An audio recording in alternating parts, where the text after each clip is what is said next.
Good evening and welcome to the second in a series of Neurology in Focus webinars from the AAN Student Interest Group in Neurology. Today's topic on residency application and interviews is clearly on the minds of many, given our registration number of over 500 students. So I'd like to thank you all for taking the time this evening to join us. And I'd also like to thank our distinguished panel of clerkship and program directors who you'll have the pleasure of meeting very soon. Next slide. Before we get started, some Zoom logistics. Please know that all audio lines have been muted. If you have any questions, please submit them for the panelists using the Q&A button and use the chat function for any technical problems. As Maggie mentioned, this webinar is being recorded, and at the end there will be a poll, so please complete the post-webinar questions. Next slide. I'd be remiss in not recognizing our Sign Leadership Work Group, who came together this spring during the pandemic to really brainstorm on ways to help our sign chapters and all students interested in neurology.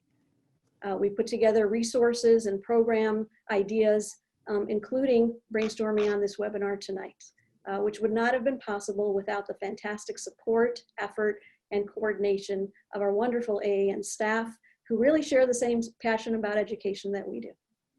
Maggie Rock is our manager of undergraduate medical education and K-12 education. Genevieve Gates is UME and K-12 coordinator. And to Genevieve goes the credit actually for our Neurology in Focus title. We also have our two amazing national sign ambassadors, both of whom are former sign chapter leaders at their respective schools. Dr. Blake Beeler is first-year resident in the categorical neurology program at Rush University Medical Center, and soon to be doctor, currently senior medical student from Rosalind Franklin University, and our student moderator for tonight's discussion, Alvin Singh. Next slide, please. So today's focus will be to inform you about the AAN's consensus statement on the 2020-2021 application cycle. We'll provide you with a resource for tips for the virtual residency interview, links for which you would have already received in the meeting notice and during registration, and we'll place that in the chat box as well. We'd like to spend most of our time, though, for the much awaited advice by our expert panelists, and these are clerkship and neurology program directors, to discuss the year's residency application process. Next slide, please. As you all know, because of the pandemic and in response to safety concerns, limitations in travel, and the need to socially distance, the pandemic really created this angst, but many medical specialty groups came together to provide recommendations on how to conduct this unique application season and the interview process. Similarly, your neurology clerkship and program director leadership groups at the AAN came together to collaboratively develop recommendations to both guide and support you as well as our programs. Next slide. As mentioned, all of you received a link to this consensus statement, and so that we saved a lot of time to talk to our panelists, I'll just summarize the highlights of the statement. And these primarily advise that away rotation should not be mandatory this year. Interviews should be conducted online or virtually. There should be also an effort to actively recruit students from diverse backgrounds and to recognize non-traditional clerkship experiences, such as those with longitudinal curriculums and students coming from schools perhaps that don't have a required neurology clerkship. We want to encourage maintaining a holistic review process, and also for programs to be aware that step 2 scores may not be available. And I know this is all on your minds, and many of you have sent in questions that we will be planning to address very shortly. Next slide, please. As an additional resource, you are provided with a link to these interview tips, and this was generated by a work group of the undergraduate education subcommittee that included clerkship directors, program directors, and we also had it vetted, if you will, by program director representatives at the Academy. And this initiative was led by Dr. Cutsforth Gregory, who is one of our panelists who you'll be meeting shortly. I encourage you to review the sheet, which discusses these topics. Next slide, please. And these areas include making sure your technology is working. You want to make sure the space is arranged appropriately so that distractions are limited. There will be some tips on how to prepare for the interview, professionalism aspects, how to build rapport, and then what do you do for following up after the interview. Please know that this situation is unique for everyone. It's unique for the students, it's unique for the program directors and the coordinators. The neurology educator community is very supportive in ensuring a very successful application and interview season this year. And so that we move on to our much awaited session, I would, next slide, like to hand the floor over now to today's moderator, Alvin Singh. Alvin. Hi, everyone. Thank you, Dr. Soni, for the introduction. Let's jump right into it. We have an amazing panel here today with diverse expertise and leadership who've all been heavily involved in the residency application process and have made incredibly meaningful contributions to medical student and resident education. Our panelists wear so many hats, and I'm excited to introduce them. So I will go ahead and get started with Dr. Jeremy Cutsforth Gregory. He chairs the Neurology Residency Recruitment Committee at Mayo Clinic in Rochester, Minnesota. Dr. Ralph Josefowicz, the Neurology Residency Program Director at the University of Rochester in New York. Dr. Jose Pozas, the Residency Program Director in Neurology at Ochsner Health System in New Orleans, Louisiana. Dr. Rana Saeed, the Child Neurology Residency Program Director at UT Southwestern in Dallas, Texas. And Dr. Karen Roos, the Neurology Residency Program Director at Indiana University School of Medicine. Thank you so much to our panelists for coming today and offering your time and expertise. Yeah, let's get started with the first question here. What advice would you share with our students for this year's residency application and interview season? Thanks, Alvin. I think I'll go first.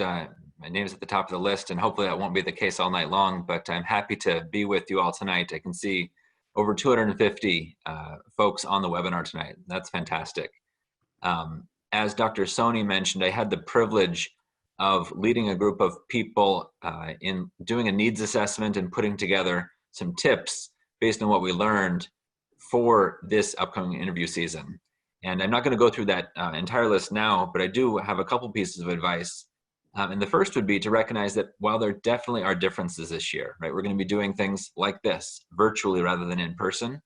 There are many similarities, and the goals of this residency season are no different than any year, right?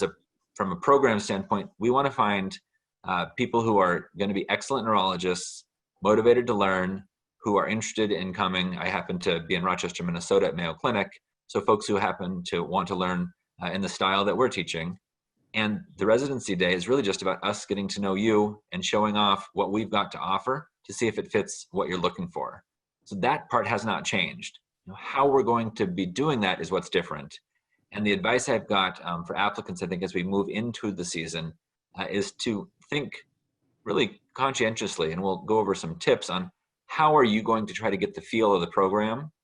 How are you going to compare one program to another to see which seems to fit your learning style and offer you what you want at this stage of your career? And so preparation is the first key. Learn about the programs specifically. All of us have websites. All of us have email addresses that you can reach out to ask current residents and former residents, who I think are a really great resource for how was it really on a day-to-day basis going through a particular training program. So I would encourage people to contact trainees in a program or who recently graduated from a program as one piece. The other would be that just like when you're in person, when you're online, be yourself, right? Be genuine. The point of a residency interview day is not, believe it or not, not to impress, but to present yourself and see if the presentation from the other side coalesces into what seemed like would be a good relationship for the next 4 years of your career. So just be yourself. You have to be professional, of course, and a virtual interview is just as formal as an in-person interview. So be professional and yourself. And so before I pass it on to Dr. Josefowicz, I would just summarize by saying there are some differences, but also a lot of similarities this year. The goal is the same for everyone. The preparation about a specific interview or about a specific program is going to pay you a lot of dividends, and then be yourself as you go through the process. I think you'll be fine. Dr. Josefowicz, I look forward to the advice that you've got. Well, thanks so much, Jeremy. So I definitely agree, be yourself. But I think the important point to make is relax, don't be anxious. Don't forget that the program directors are just as anxious as you are with all this new technology.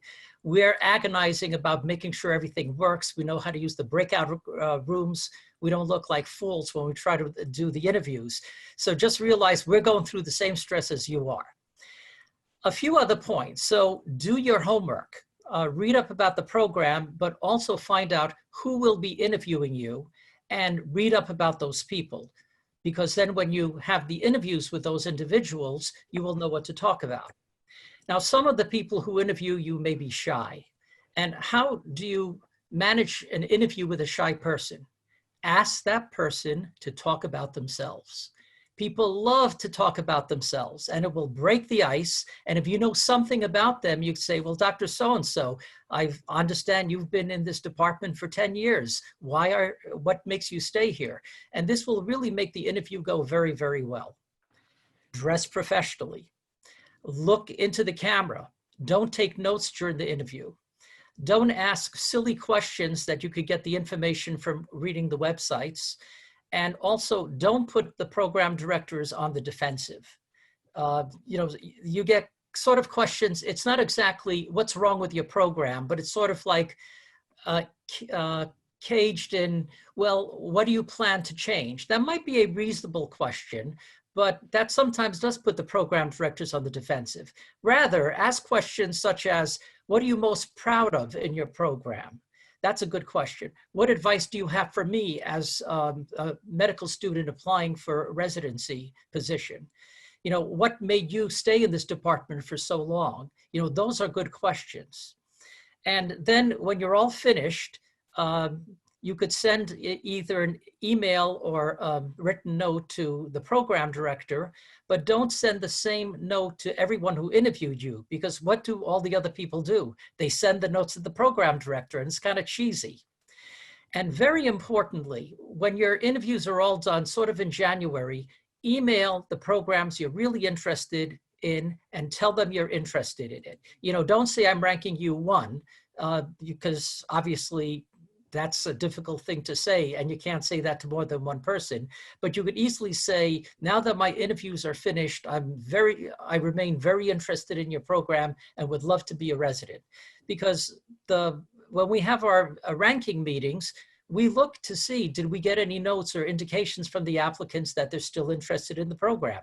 And if we have a nice note like that, psychologically we'll feel better about ranking that person higher. So these are some tips, but I think the main thing is just be yourself, be natural, and just enjoy the interview and realize that the program director and the people who are interviewing you are probably as anxious as you are. So now I'll turn it over to Jose. Thank you very much. All right. So, Dale Carnegie wrote a book a long time ago, How to Win Friends and Influence People. And I think that that communication style is a two-way street, right? So if we're asking you about your interests and about your research and about things that you've done, I personally, I'm your cheerleader. I want you to smash the ball out of the park. So if you did a paper on some sort of observational trial of how some patient responded to some sort of medication outside of neurology because you were interested in it when you were a medical student, tell me about it, please, right? Like, I want you to wax poetic about the interest that you had in it. I want you to crush it. If I ask you, what are your hobbies outside of medical school and outside of studying diligently and being very interested in neurology, what I don't want to hear is, I don't want to hear, well, if you've written it down, I like baking, I like rollerblading, and I like walking on the beach on sunset. I don't want you to repeat that to me. I want you to tell me exactly, well, I really like baking croissants in the morning and, et cetera. I want flavor. I want to hear the passion. I want to see what really makes you tick as a person. The fact that I've been able to filter through, 500 plus applicants to my program and have given you a spot to come to my program means that you've already on paper looked good enough to invite. Now I need to figure out the same thing that you're trying to figure out. How are we going to fit together for 4 years? How am I going to turn you into the best neurologist that you can be? How am I going to make you shine? And that's a two-way street. So think of the interview as a foray into a 4-year-long relationship where we can help each other. How can I help you be the best version of you? How can I help develop a program, and how can I develop you as a physician, as a neurologist, as a leader in your field? Other things that I would say in terms of information, I think that the advice that's been given has been great so far. I think asking tough questions sometimes is reasonable, but I would definitely double down on saying, try not to be on the attacking mode. I've had interviews before where the applicants have given my colleagues migraines with the type of aggressiveness of questions they've asked, and that's not seen as a kind thing to do.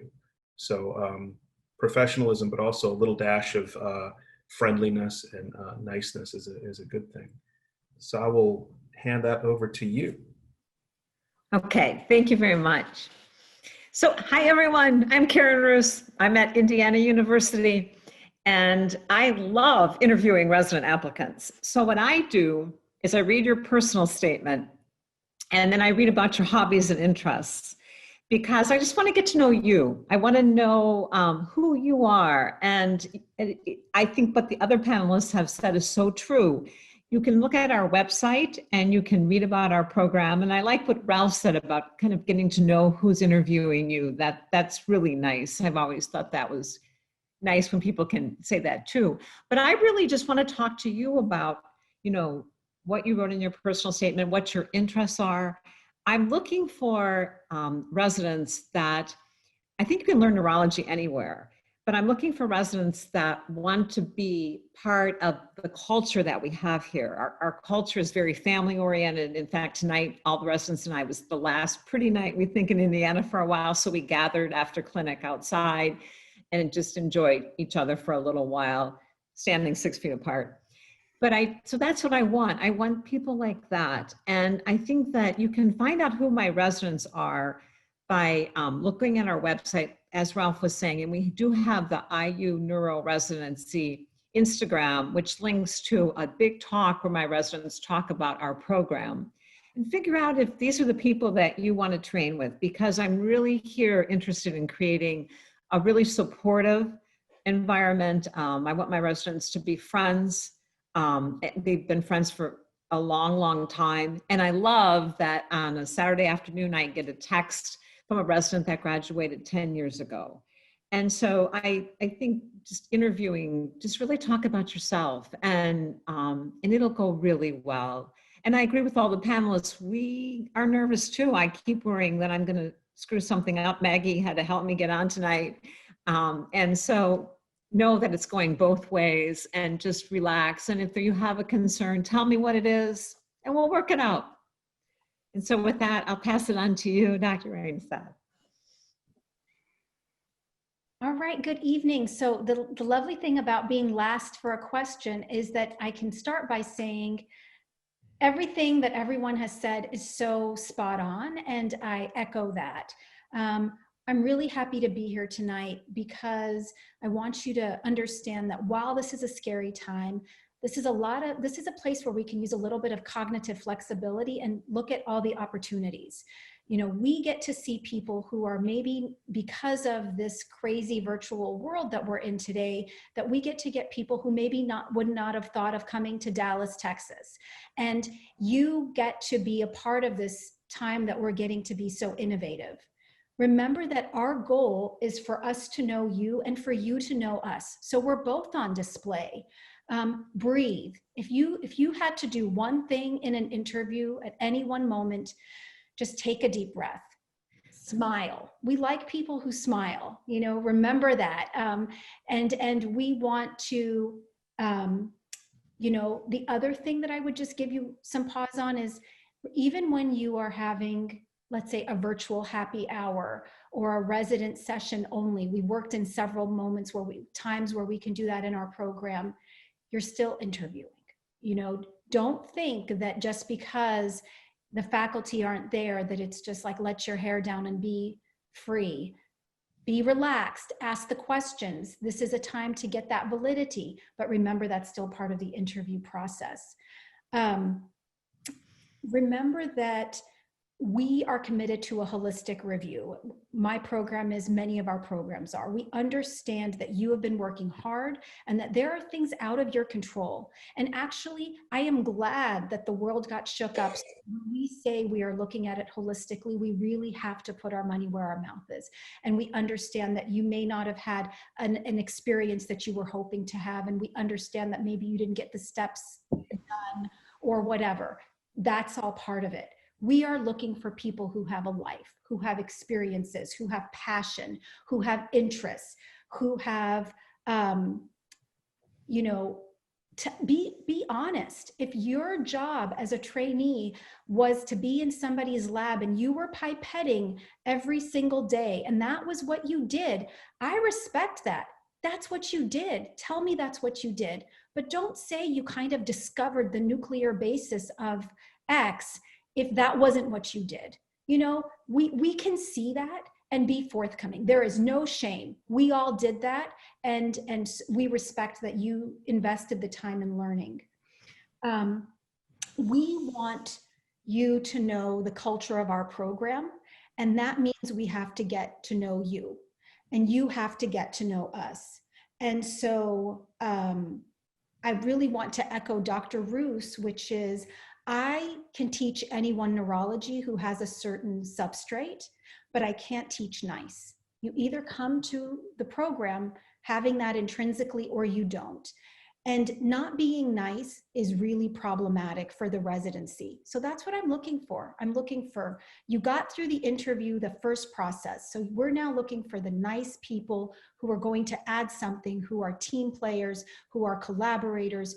And that is important for the culture of our program. And I would just echo everything the rest of my colleagues have said.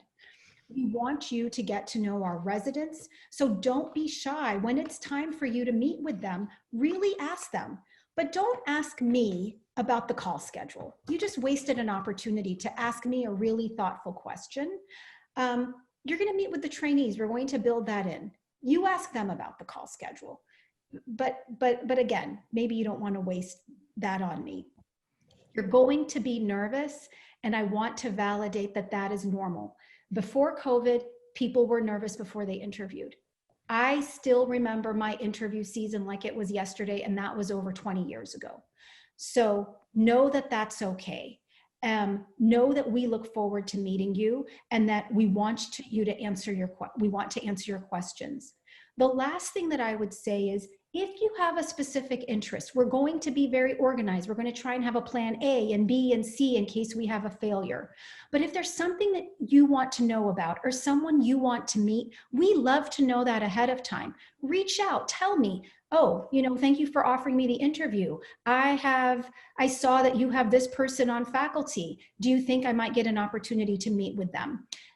You know, with the volume of applicants, it's hard for us to tease all of that out.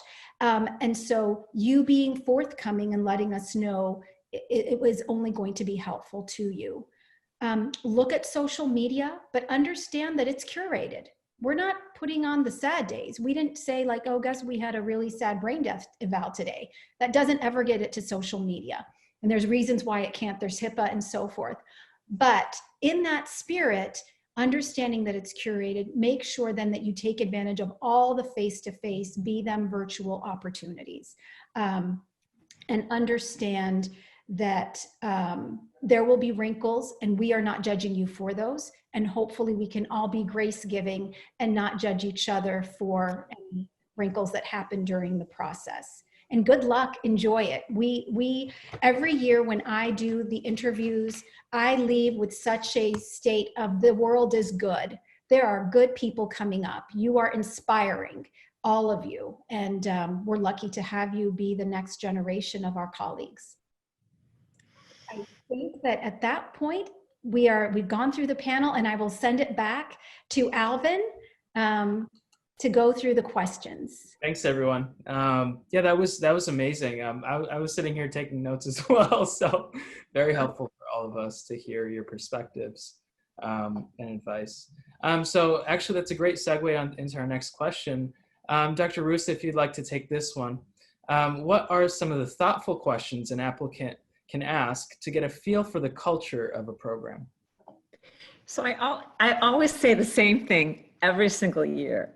So I tell the applicants that you want to ask the residents if they're happy and what makes them happy. What do they like about the program? And I remember even when I was interviewing a long, long time ago, everyone said that you really want to talk to the residents, make sure you have a lot of time with the residents. And that's key. And then I think that you want to know, in general, what kind of I would say the residents can tell you what they would consider the greatest strengths and if they think there's any weaknesses. I always tell my residents, this program belongs to you, and tell us if there's anything that we need to change. And so I really think that the secret lies in the time that you spend, and we make sure you're going to spend a lot of time with our residents. Excellent. Anyone else have any other comments for thoughtful questions to ask? I'll throw a couple out there, and I'm sure there are many others. You've heard a couple of things, maybe not to ask or who not to ask certain questions of. I think one that might be a program director would just be to simply say, how often do you as a program director meet with the residents, either as a group or individually? Just to give you a sense of what the communication and kind of frequency and how and what formats that happens. That can really show you where the administration, fits in with the trainees. And I think that is important. And then another one that might get at some of the core values behind the program is just, how does your program define success for its trainees? Some programs have very specific, narrow definitions of success, and some have broader definitions or alternative definitions. And I think that can get at perhaps how the program sees its mission and whether that fits with your career goals. Excellent. Dr. Pozes, maybe you can take the next one. What are some examples of applicants who have impressed you during an interview, and what sets them apart from average applicants? That's a great question. So what I'll say is definitely when I can see enthusiasm and someone who shows me that they're very passionate about almost literally anything. I've had very engaging conversations about someone who is a semi-pro League of Legends player before. I've had very in-depth conversations about someone who is, I'm going to slaughter this, but a Bhangra dancer before, and they told me all about it and gave me a full education. Somebody told me about their bird watching passion, and they actually ended up, matriculating to my program, mainly because of their passion for all of the diversity of the birds that they could watch from Audubon Park in New Orleans, which was incredible. So if I can engage you in conversation and show and see your interest, and then also engage you in your various interests in neurologic topics, then I can figure out a way to unlock a way to spur you into learning, right? So I see my job as an educator not to spoon feed you information. I really see my role as an educator to figure out what drives you and to get you to wrestle with actually very difficult information in a way that you're going to take something and own it and do better than I can ever possibly do in something that is not my interest, right? I cannot inspire genuine passion. All I can do is try to open the door for you and then allow you to walk in and take your career in that direction. So trying to find just even the ember or the indication of this person may be really good at this, or I don't know what they're good at, but hopefully I can get them to find what they are good at while they're here. And it doesn't have to be a subspecialty, right? I mean, I think, the pendulum swings in neurology. We've got a whole generation of neurologists who are super duper subspecialized, but, we are remiss if we don't think about, there are big swaths of the country that just need general neurologists, right? And if your passion is general neurology and you want to be I'm going to give an example, Ruston, Louisiana, which is a small town, and you just want to be the womb to tomb neurologist, and you want to see pediatric epilepsy, and you want to see dementias, and you kind of want to see a little bit of everything and refer out the more difficult cases to academic medicine places in the state, welcome. Like, come on, let's talk about it. Let's talk about your passion for treating rural patients. Let's talk about telemedicine. Let's figure that out, right?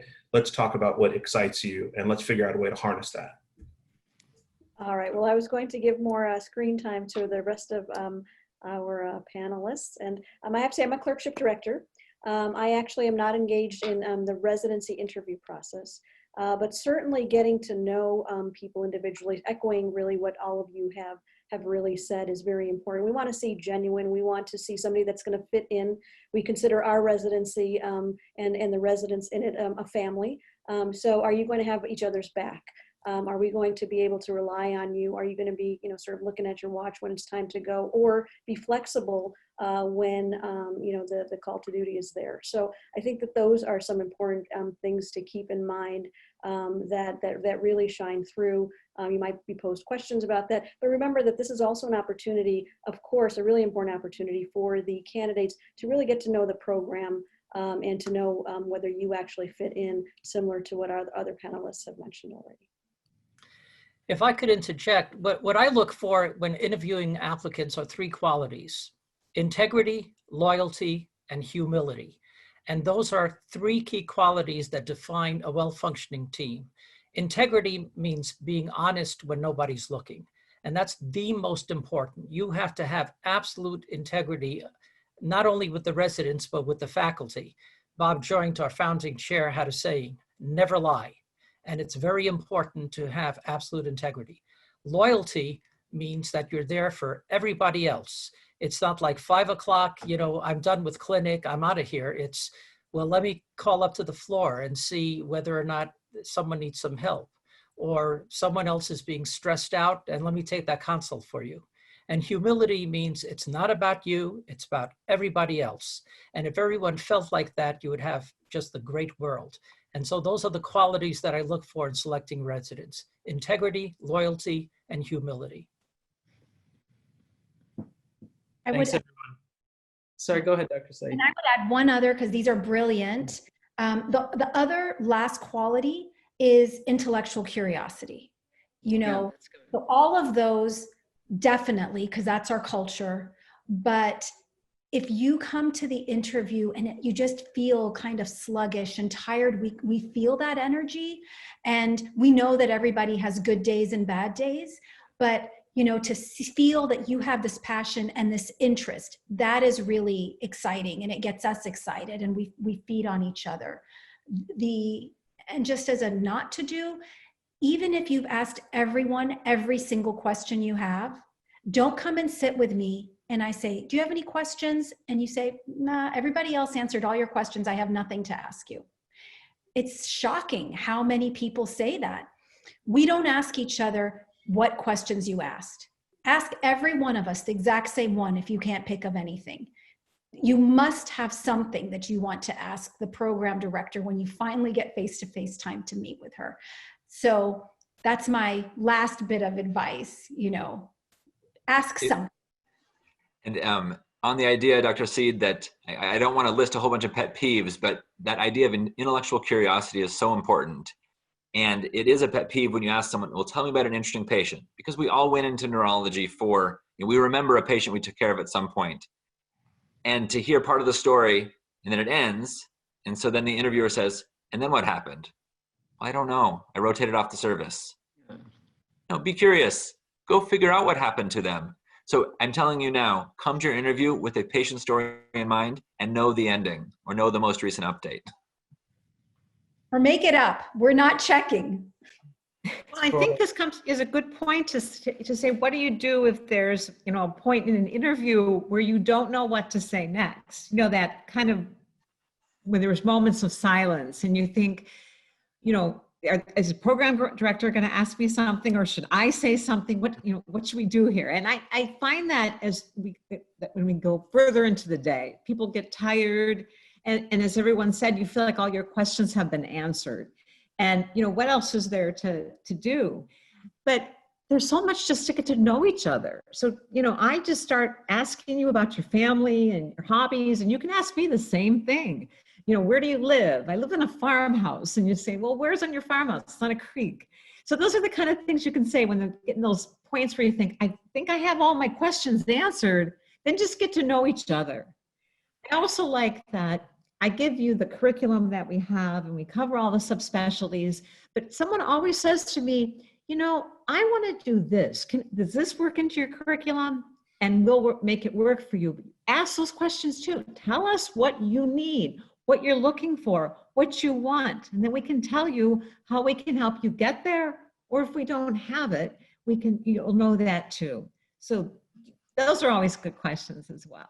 And I'm just going to add one more thing now that I'm listening to everybody, as well as if you enjoy teaching, here are a bunch of educators. Share with us your passion for teaching, for getting engaged, because there's always opportunities, you know, for new projects and things like that. And of course, we always love to hear about the passion for teaching. Or anything. Like I've had people talk about their ethics backgrounds, their teaching backgrounds, their diversity backgrounds. You know, don't assume because we haven't talked about it that it doesn't exist or that we can't do it. There's just so much to talk about.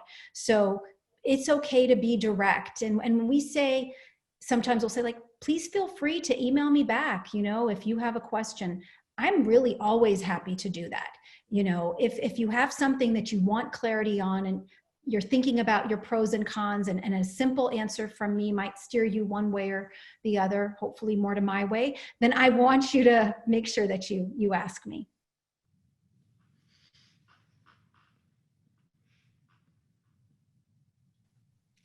Great. I'm going to transition a little bit we've gotten a couple questions in the chat that I wanted to address here. In regards to pre and post interview communication, this has been coming up a lot in regards to what the NRMP, the AAMC is recommending. There's a little bit of conflicting information that students are getting in some regard. So if some of you could kind of speak to what would be the appropriate response for students that are seeking additional information about programs and getting in touch with current residents pre-interview, and then what the appropriate professional behavior would be post-interview. And Alvin, if I could just add to that, after the interview, this about emails. And so some people are saying that, you know, they're just getting bombarded with emails. When should it be sent? And just kind of touching on some of those points. Well, I appreciate getting a note or an email after the interview. It's like a thank you note. You know, you get invited to someone's home for dinner, you send a thank you note. It's just being kind, and it's not being bombarded. But don't send the same thing to everyone who interviewed you, because then they send it to the program director and that's being bombarded. And just be honest in the note if you really liked it. Now, another point is, I always say all is fair in love, war, and the match. And what I mean by that is you get all these love notes. I love you. I love you too. I love you. I love you too. Don't read into that. You know, you just say what you mean. And, you know, program directors, if they're honest, they will tell you they're interested. And in reality, they are, because, you know, it's really how you rank the programs more than how we rank the applicants that determines where you go. And so, you know, most everyone on our list are people would be delighted to have. And so we say, we're very interested in you. That doesn't mean we're ranking you number one, but basically, you know, we're telling you that we are interested in you, and you have to realize that that's what we mean. And then I think it is important after your interviews are done, before the rank list is in, to send an email to the programs that you're very interested in and just let them know you're still very interested in the program, because that's a good sign. If I get no communication from someone in January or so, I start to question, are they really interested in applying, you know, in ranking my program or not? But short and sweet and honest, and I think that's what's good. I really would echo that. You know, there are some seasons where everybody sends you a handwritten note, and it's so touching and appreciated, but it doesn't have to be a handwritten note. But if you went and you bought a stamp, like, whoa, that's just amazing. But if you even just send an email, but I will say there are seasons where this messaging about don't bombard people is coming out, and I got 0 emails. and it was weird. It really felt strange. It felt like, what's going on? And we matched all of our so clearly it wasn't a problem. But I think maybe those are surgical residencies or OB-GYN or somewhere where they get like a bajillion. I don't know. But I'm going to tell you, as a neurology program director, a child neurology program director, there are 72 programs in the United States. You probably didn't apply to all of them. You probably could send an email that is meaningful. That's what I think, but I'm not going to speak on everybody's behalf. I'm going to echo that. Send us the note, man. I'm going to go ahead and just out myself. I'm a happy nerd, and that's the stereotype for neurologists. I love what I do. I love hearing from y'all. I want to see the enthusiasm. If you like my program after you've come to visit with us and you're really highly interested in us, let us know. There's no need to play like a cat and mouse kind of thing. This isn't like a high school melodrama. So we don't have to do that.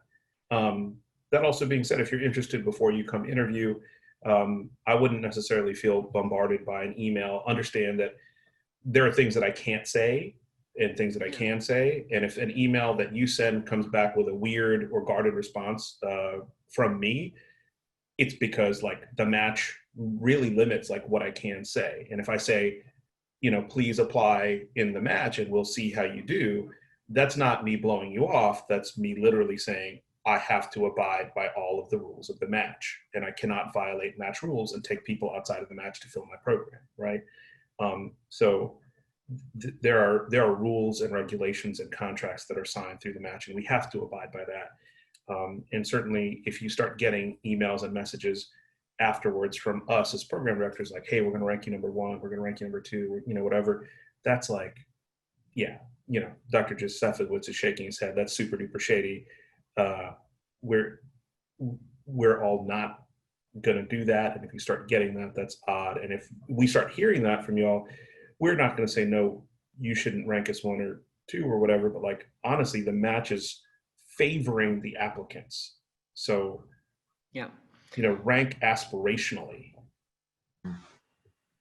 I think that's really important. And I'm glad you brought that up, Jose, because I found that students don't realize oftentimes at all that the match is really where you list the program. So what you list, it's in your favor.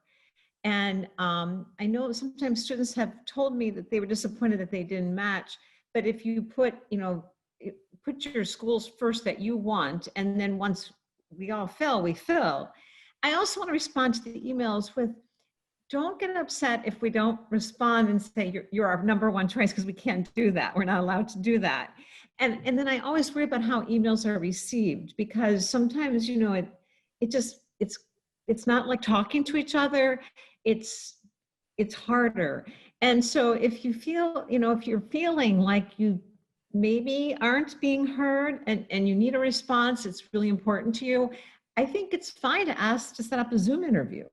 Don't worry about that. That can be done too. If you say, I'd like to talk to the residents again at your program, or you, or your coordinator, or so-and-so, would someone have time to do a 15-minute Zoom interview with me? And everyone would be happy to do that right now. We're trying to really do everything we can.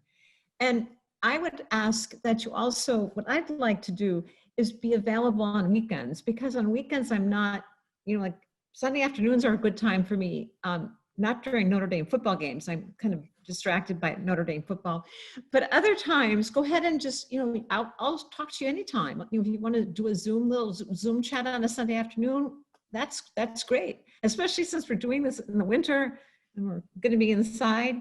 And so feel free to do that too. And especially if you feel like an email response wasn't what you were hoping for, don't let that discourage you. I think email sometimes can come across that way. So feel free to do that too. And just know that we can't say we're ranking number 1, but we can talk to you and get to know us. And I think that's a better way to know where you stand and where we stand. I agree with Dr. Roos's comment, and would say if you're looking for, if you're looking for a response, because a thank you note is one thing that may not necessarily need a response, right? You're thanking me for the idea that you already came. But if you have a question, state your question, Or like Dr. Ru said, I still want to learn more about this. Could we meet again? I think we would all be very happy to do that. But if you don't ask a question, I might not feel obliged to offer a response. I'm going to move on to the next question here. The next question being, how are your specific programs planning on running interview day, and specifically these resident-only zones, these opportunities to speak with the residents and a private setting and get to know them very personally? How are you guys managing that through the virtual setting? So we're going to use Sunday evenings as we always have for just the residents. So no faculty will be there, just the residents. And our residents are planning to all come together in the Neuroscience Center. I told them they could stay home, but they like being together. And I have to always make sure I remind them to maintain social distancing. And then during the interview day, we're going to have breakout rooms where you can talk to the residents, but I think you might feel more comfortable on Sunday evening. And then I thought after we finish interviewing, I was going to have some time for you to talk to my residents again at the end of the day. And when we meet for our meeting at the end of each interview day, we include our residents. So we have 4 residents that are our recruitment residents, and they get we listen to them, and they have a very big input into who we decide where we're going to rank and where we're going to rank everyone. So I give you a lot of time to meet those 4 people, and we'll identify them for you and you get to know them.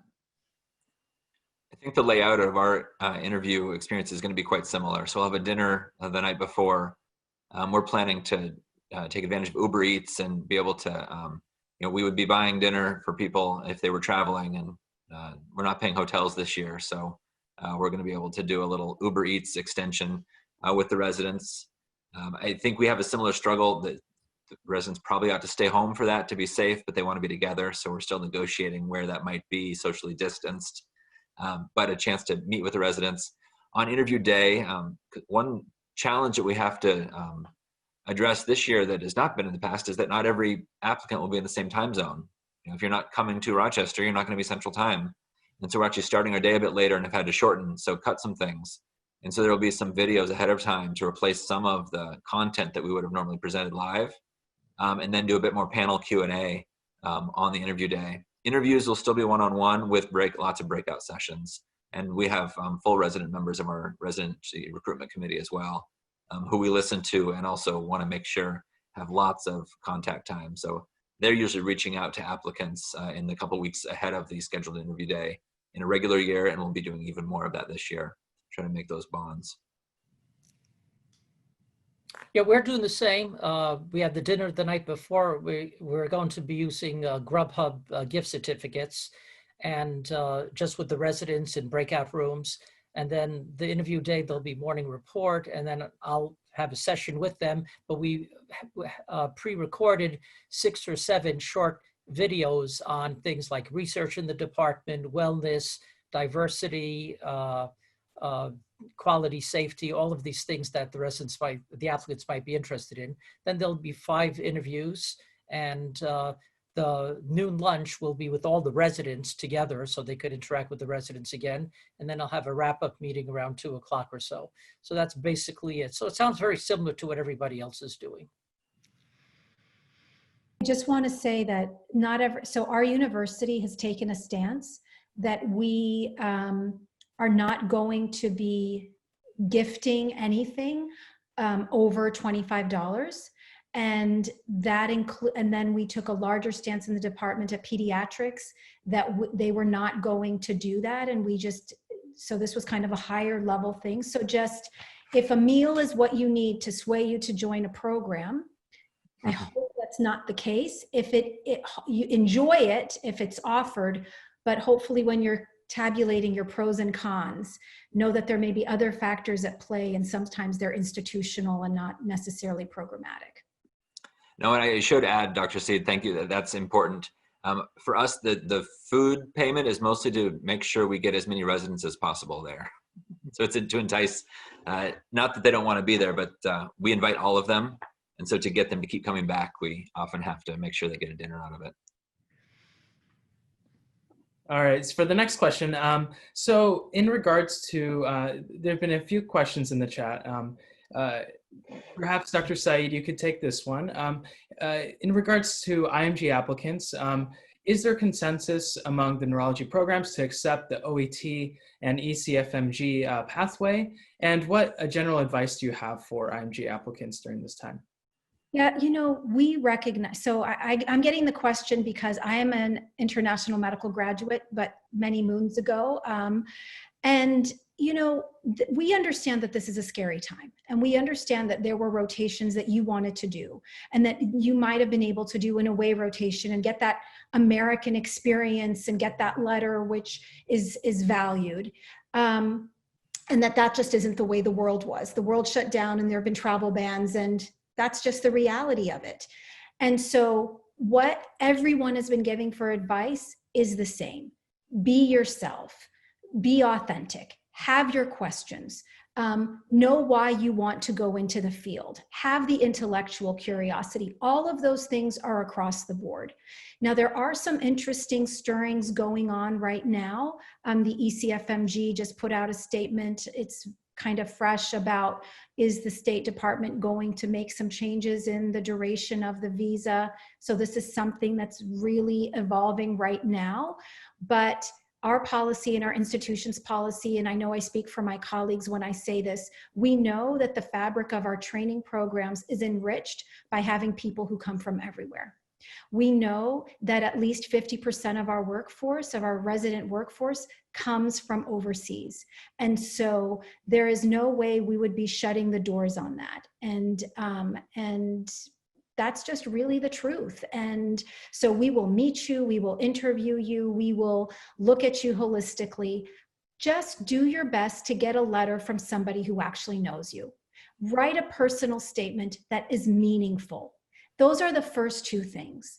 If you have a good personal statement and you have a letter, and honestly, even if the letter is not from an American physician, that is okay. A good letter is a good letter. And sometimes a good letter is what's in it. But you know, a generic letter that you did an observership and it's like one paragraph and there's an absence of content, that was never a good letter anyway. So we value the good letter from somebody who knows you and has worked with you, and you give us experiences and diversity and leadership and programs, and that is what we need. Yeah. Thank you so much, Dr. Saeed. So we just have a few minutes left.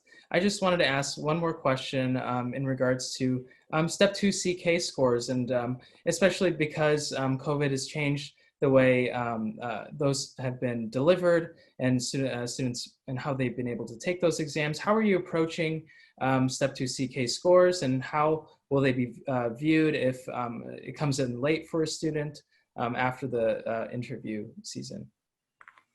Well, in my experience, Step 2 scores are generally pretty similar to Step 1 scores. The best predictor of how you do on standardized tests is how you do on standardized tests. So if you have a Step 1 score that's good, you'll probably have a good Step 2 score. And we always interview people without Step 2 scores, but obviously they will need it before the rank list goes in. So I really don't worry about it as long as they have a reasonable Step 1 score. And the main reason I look at Step 1 scores is we need, as program directors, to ensure that our residency pass the boards. And the best predictor of are you going to pass the boards easily is if you pass USMLE without much difficulty. But I use it as a floor and not a ceiling. Just because someone got a super high Step 1 score doesn't mean they're going to be a better resident than someone who got around the average. But if they failed it, then that's a big red flag that they're going to have problems passing the neurology board exams, which then is a black mark on your residency program. Alvin, can we make sure we address the questions about, there have been some parent questions about having children in residency, and questions about what if you have a child who interrupts and how that would be. I feel like we couldn't end our session tonight without addressing that. Yes, please do. And so we are humans, and we like people who have every part of them. One of my biggest joys as a program director is throwing a baby shower. and we do them well, actually, because there's a tremendous joy. And it's good for us for you to know that we understand that your phase of life is when you are having families. And so if a child pokes in on a Zoom meeting, handle it with grace. Yeah. Don't hit them on camera, because then I'll have to, I'm a mandated reporter. But beyond that, to be serious, it's okay. Just go with it. It shows flexibility and grace, and that is okay.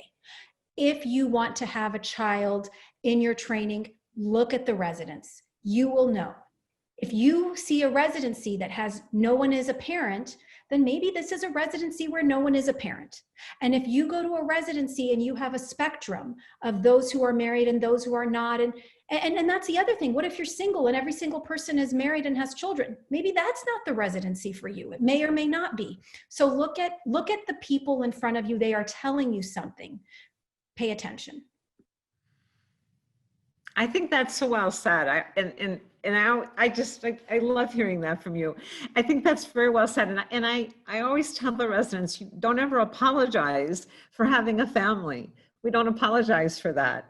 One of the polls my residents took for our webinar, which I thought was hilarious, was they decided there were more dog people than cat people in our program. But it came to 40-60, and then someone has a bunny. So I think those kind of things are great. I mean, and I agree with you. And even if you're, we want to be professional during the time that you're being interviewed. But if for some reason you find the best Wi-Fi is in your house and your dog starts to bark, that's not the end of the world. That's just, we're used to that nowadays. And I worry about all of you with, worrying about having good internet connections, and just go to wherever the best place is. We've been interviewing patients by, Zoom. And the only strange one I had was a person was walking through Walmart because they had the best Wi-Fi, and I felt like it was a HIPAA violation. But short of that, go where the best Wi-Fi is. And and oftentimes I would even ask your Department of Neurology, even though you're interviewing for other programs, can we use the building and cable our laptops into your internet, and so we can make sure that we don't have any problems. And we welcome that here. So that would be a suggestion as well.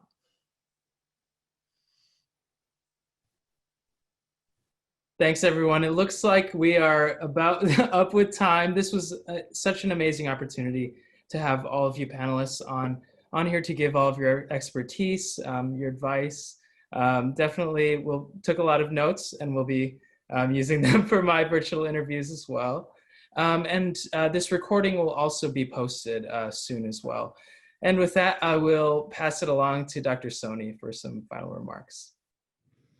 Well, thank you all. I'll echo what Alvin just mentioned. This has been amazing. Thanks to all our panelists here tonight, for our staff, and including Kyle, our technician, who's been in the background, and for all of our participants. Thank you all. We had some great discussion. There were certainly some questions perhaps that we didn't get to. We have these available and do our best to try to answer them, and perhaps have them posted as well in the Medical Student Synapse. So stay well, everyone. Be safe. Best wishes. Good luck on the interview trail. And hopefully we'll be seeing you at our programs. Thank you all.